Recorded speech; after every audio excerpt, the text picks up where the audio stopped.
Расмий маалыматка ылайык, өткөн жылга салыштырмалуу быйыл пневмонияга кабылгандардын саны Кыргызстанда 24%га көбөйгөн. Айрыкча COVID-19 илдетине кабылгандардын дээрлик 80%ы өпкөнүн сезгенүүсүнө кабылып келишет. 22-июлга карата Жалал-Абад облусунун өзүндө эле бир суткада аталган дартка кабылгандардын саны 40ка чукулдап калган. COVID жана пневмония оорулары өткөн күндөргө салыштырмалуу көбөйүп бараткандыгы байкалууда.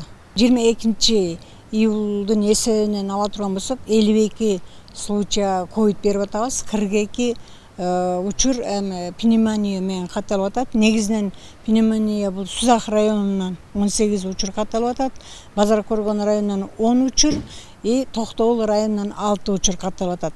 Калган район шаарларда единичный случайлар катталып атат бүгүнкү күндөчү. Пневмония бул өпкөнүн сезгенүүсү. Ал эми анын келип чыгышынын негизги себептери суукка катуу урунуу, сасык тумоодон толук айыкпай калуу, эң башкысы иммунитеттин төмөндөшү жана ушул сыяктуу факторлор болушу мүмкүн.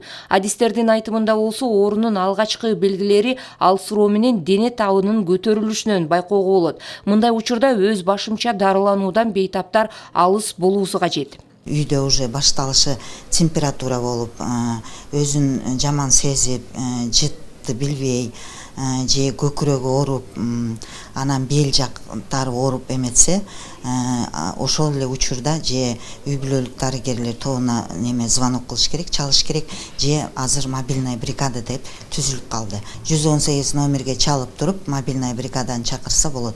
Анан ошондой эле андан тышкары азыр дневной стационарлар ачылып калды. Это эртең мененки 8ден баштап кечки 8ге чейин иштеп атышат, аерде врачтар, медсестралар.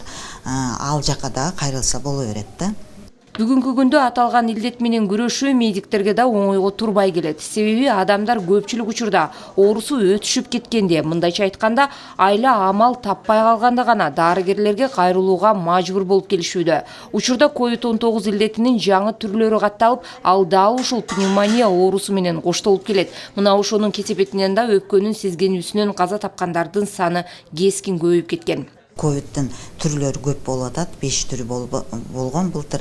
Андан тышкары азыр этот индийский штамп вируса болуп атат тоже. Өтө мындай катаал вирус болуп атат, злой вирус болчу.